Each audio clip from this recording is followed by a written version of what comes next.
ভেঙে ফেলা হচ্ছে মুন্সিরহাট বাজার, ভালো নেই মুন্সিরহাট বাজারের ব্যবসায়িকরা। সম্মানিত ভিউয়ার্স, আসসালামু আলাইকুম। আপনাদেরকে মুন্সিরহাট বাজারের সকল ব্যবসায়িকদের হাহাকার দেখানোর চেষ্টা করবো ইনশাআল্লাহ। ভিডিওর সঙ্গেই থাকুন। আসসালামু আলাইকুম।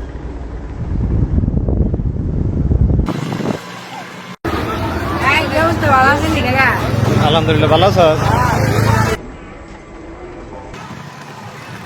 আমাদের লাইফ শেষ।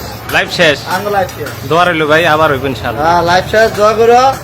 আসলে এই বাজারটার থেকে সবাই 2টা পয়সা ইনকাম করে নিয়ে খাই। জি ভাই। ঠিক আছে, এখন আসলে একজনের ক্ষতি হলে আসলে সবাইরই কষ্ট লাগে ভাই। কয়েকদিন আগে একে 3 লাখ দোকান নিয়ে ঘোরা গেল।